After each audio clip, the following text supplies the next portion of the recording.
지난 시간 바울은 자신의 얼굴도 알지 못하는 골로새 성도들을 위해서 자신이 얼마나 힘쓰는지 알아달라고 간청을 했죠. 당시 바울은 로마 감옥에 감금된 상태였음에도 불구하고 골로새 교회 성도들을 위해서 간절하고 또 전투적인 모습으로 중보 기도를 했던 것입니다. 이 바울의 목회적 관심과 기도는 이렇습니다. 첫째는 오직 사랑으로 연합하라는 것이고, 두 번째는 하나님의 비밀인 그리스도를 깨닫기를, 그 다음에 세 번째는 거짓된 교묘한 말에 속지 말라는 것. 이 세 가지를 놓고 골로새 교회 성도들을 위해서 그처럼 간절히 중보기도 했다는 것입니다. 여러분, 이것은 2000년 전이나 지금이나 교회와 또 목회가 갖춰야 할 모습인 것입니다. 또 그리고 목회는 전 성도들이 항상 사랑으로 하나 될 수 있도록 해야 되는 것이고, 두 번째는 늘 예수 그리스도의 참 지식 안에 거할 수 있게 하는 것, 그 다음에 세 번째는 끊임없이 유혹하는 이 교묘한 말들에 속지 못하도록 보호하는 것이 목회라는, 그리고 또 건강한 교회가 권이라는 것입니다. 오늘 본문은 이어서 이제 바울의 권면으로 이어집니다. 첫째, 본문을 통해서 우리에게 주시는 이제 메시지가 이겁니다. 첫째는 그리스도의 뜻에 합당한 생활을 하라. 본문 6절입니다. 그러므로 너희가 그리스도 예수를 주로 받았으니 그 안에서 행하되, 이렇게 했단 말이에요. 6절에서 주는 의미는 두 가지예요. 첫째는 뭐냐면 너희가 그리스도 예수를 주로 받았으니 라는 것이고, 두 번째는 그 안에서 행하되, 이 두 가지입니다. 자, 너희가는 누구예요? 골로새 교회 성도들을 뜻하는 것이고, 그리스도 예수를 주로 받았으니 그랬단 말이에요. 주로 받았으니. 우리가 여러 번 항상 다루었던 얘기예요. 아주 여러 차례 다루었던 구절입니다. 그리스도 예수를 뭘로 받았으니? 주로 받았으니. 이 말씀은 매우 중요한데요. 왜 중요할까요? 우리가 중생에 대해서 얘기를 할 때 참 중요한 요건이에요. 믿음의, 그러니까 구원의 요건이라는 거예요. 구원의 요건이 뭐예요? 그리스도 예수를 주로 받는 거예요. 이것은 사도 바울을 비롯한 사도 때부터 오늘날까지 약 2000년 동안 사도들과 똑같은 신앙으로 전승되고 계승되어 온 기독교의 유전이에요, 여러분. 이것은 이제 사도 바울 시대, 또 그다음에 사도 베드로 시대부터 지금까지 똑같이 고백되어져야만 하는 유전이라는 거예요. 그래서 2000년 동안 계승되고 전승되었다는 얘기죠. 뭐가? 그리스도 예수를 주로 받는 것. 여기서 주는 두 가지 의미가 있어요, 여러분. 우리가 주여 주여 하는데 주라는 것은 무슨 뜻일까요? 주로 받았으니라고 하는데 이 주는 두 가지 의미가 있어요. 하나는 로드고 하나는 세이비어예요. 무슨 얘기냐면 로드는 무슨 뜻일까요? 어떤 의미가 있어요? 왕, 하나님, 주인, 이런 뜻이 있어요. 그러니까 예수를 주로 받았으니라는 얘기는, 그러니까 하나는 뭐냐면 왕, 하나님, 주인, 그런 의미에서 주라 그러는 것이고, 또는 뭐냐면 세이비어, 또 한 가지 그 같은 의미인데 주 얘기는 뭐냐면 구세주, 구원자, 이런 뜻이에요. 그러니까 예수를 어떻게 받아들이는 거예요? 나의 주인 또는 구세주, 또는 나의 왕 또는 구원자, 이렇게 고백을 하라는 거예요. 또 마음으로 그리스도 예수를 받았으니, 여기서는 어떤 의미예요? 주는 걸 받는 의미잖아요. 받았으니, 받고 입술로 주로 고백하는 사람은 어떤 사람입니까, 여러분? 여러 번 다뤘던 얘기인데, 성령으로 거듭난 사람, 이것을 중생이라고 말하지 않습니까? 본어게인. 예수님께서 이렇게 말씀을 하셨잖아요. 진실로 진실로 내게 이르노니 사람이 물과 성령으로 나지 아니하면 하나님 나라에 들어갈 수 없느니라. 물과 성령으로 거듭난 사람. 근데 이 거듭난 사람이 주로 어떻게 고백을 할까요? 성령이 거듭났다라는 이 증표를 뭐로 말할 수 있어요? 거듭남의 증표는 예수를 주라 시인하는 것. 자, 요것만 딱 외워두면 우리 확실해요. 자, 거듭남, 요한복음 3장 5절, 이 시간 확실히 기억해 두자고요. 요것만 간단하게 딱 외워도 절대 흔들림이 없어요. 어떤 이단을 만날지라도. 물과 성령으로 거듭나지 아니하면 하나님 나라에 들어갈 수 없느니라. 요한복음 3장 5절 말씀입니다. 자, 그러면 거듭남의 증표는 뭘까요? 예수를 주로 시인하는 것이다. 고린도전서 12장 3절. 이 두 절만 확실히 외웁시다. 자, 고린도전서 12장 3절. 오늘 완전히 외우자고요. 고린도전서 12장 3절. 자, 뭐라고 말씀하실까요? 읽어볼까요?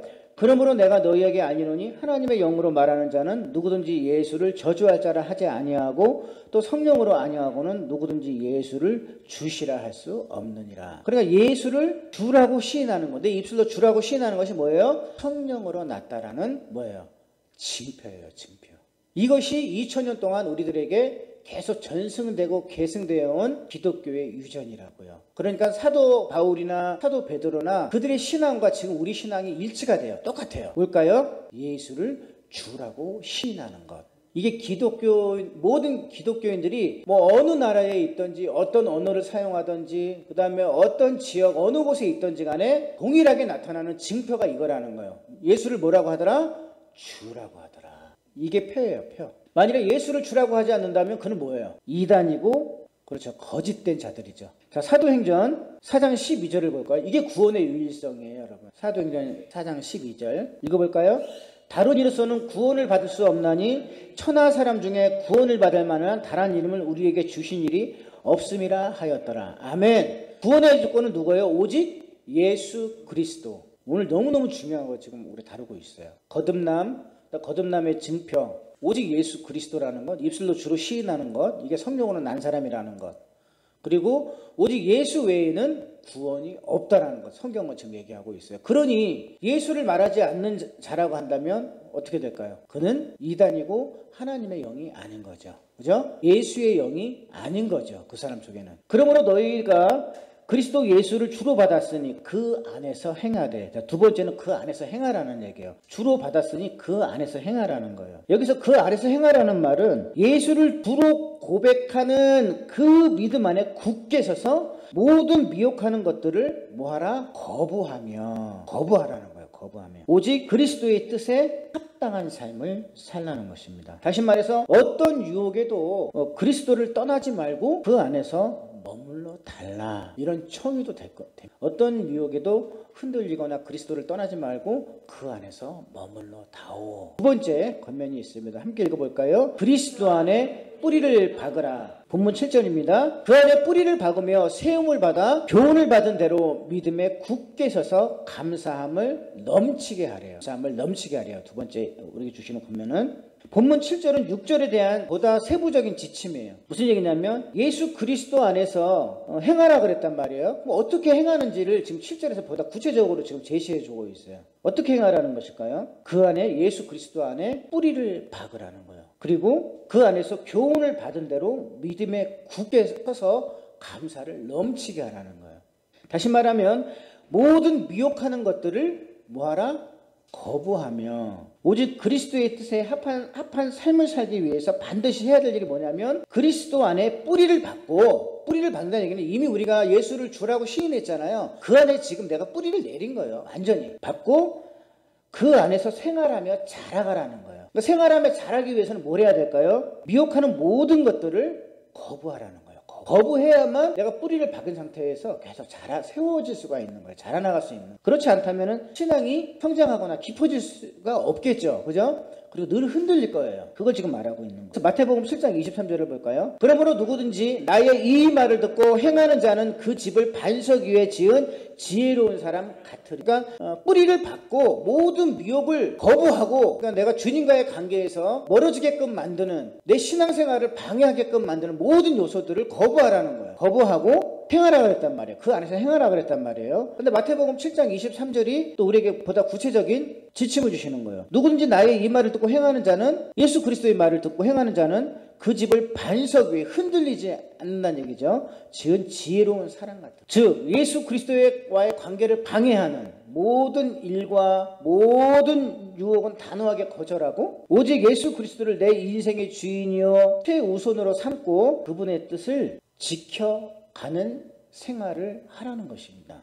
이것은 이 땅에 그리스도인으로 사는 동안 평생 동안 실천해야 할 일인 것입니다. 이것은 뭐 2000년 전이나 지금이나 다르지 않아요. 그러니까 골로새 교회 성도들이나 오늘 21세기를 살아가고 있는 우리 세이만교회나 똑같이 지금 해야 될 일이 바로 이겁니다. 그리스도인이라고 한다면 예수를 주로 시인하고, 예수를 주로 시인한 사람은 어떻게 하라? 우리의 예수님과의 관계가 방해를 받거나 방해받는 수 있는 이런 모든 일들을 제거하거나 단호하게 거절하고 오직 내 인생의 주로 받아들였으니 그분의 뜻을 실천하라는 거예요. 이거는 2000년 전이나 지금이나 똑같이 전승되고 계승되는 것이고 2000년 전에 그리스도인이나 21세기를 살아가고 있는 우리의 모습이나 똑같은 삶이라는 거예요. 그렇게 되면 어떤 미혹과 유혹이 와도 흔들리지 않을 것을 사도 바울은 확신하고 있는 것입니다. 자, 세 번째 같이 읽어볼까요? 감사를 넘치게 하라. 자, 그 안에 뿌리를 박으며 새 힘을 받아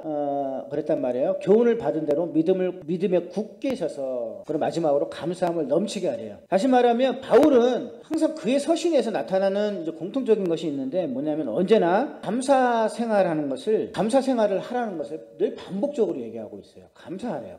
그럼 감사를 얼마나 하라? 넘치도록 하래요. 넘치도록. 이게 2000년 전 그리스도인이나 21세기를 살아가고 있는 우리들이나 똑같은 모습이라는 거예요. 그리스도인이라고 한다면 항상 감사하라는 거예요. 그리고 감사를 넘치게 하라는 것입니다. 넘치게 하라는 이 말은, 이 원어의 뜻은 뭐냐 그러면 강물이 제방을 넘쳐 흐르는 것을 말해요. 강물이 제방을 넘쳐 흐르는 모습. 즉 감사 생활이 몸에 배일 정도로, 그러니까 습관이 될 정도로 일상화되어야 함을 뜻하는 것입니다. 몸에 배이고 습관화될 만큼 늘 감사 생활을 넘치게 하라는 거예요. 그렇다면 어떻게 감사하라는 걸까요? 어떻게 감사하라는 것이, 교훈을 받은 대로 믿음에 굳게 서서 감사를 넘치게 하라는 거예요. 교훈을 받은 대로 믿음에 굳게 서서 감사를 넘치게 하라. 이는 그리스도께서 주시는 이 교훈에 충실히 행하고 실천하면서 할 때에 하며 실천하며 믿음에 굳게 서서 늘 감사를 넘치게 하라는 거예요. 넘치게. 그런 생활을 하라는 거예요. 몸에 배어서 습관화가 될 정도로 늘 감사를 넘치게 하라는 거예요. 여러분, 감사는 하나님의 놀라우신 은혜를 기억하며 늘 감사하는 자만이 그 어떤 미혹도 물리칠 수 있고요, 굳건한 믿음으로 세워줄 수 있습니다. 그리고 하나님의 놀라우신 은혜를 기억하면서 늘 감사할 때마다 신앙이 자라고 깊어진다는 것을 믿으시기를 바랍니다. 자, 결론적으로 오늘 사도 바울께서 골로새서를 통해서 우리에게 주시는 교훈은 이거예요. 어떻게 하라? 그리스도의 뜻에 합한 생활을 하라. 두 번째, 그리스도 안에 뿌리를 박으라는 것이고, 세 번째, 감사를 넘치게 하라는 것입니다. 자, 기도하겠습니다. 하나님 아버지, 이 땅의 믿음을 지키며 성도로 사는 것이 참으로 어려울 만큼 교묘한 말들과 미혹과 유혹들이 넘쳐납니다. 우리 위에 성령을 부어 주시옵소서. 그리하여 늘 성령이 충만한 가운데 감사가 넘쳐나게 하옵시고, 예수 그리스도 안에 뿌리를 박고 예수님의 뜻에 합당한 삶을 살 수 있도록 도와주시옵소서. 예수 그리스도의 이름으로 기도합니다.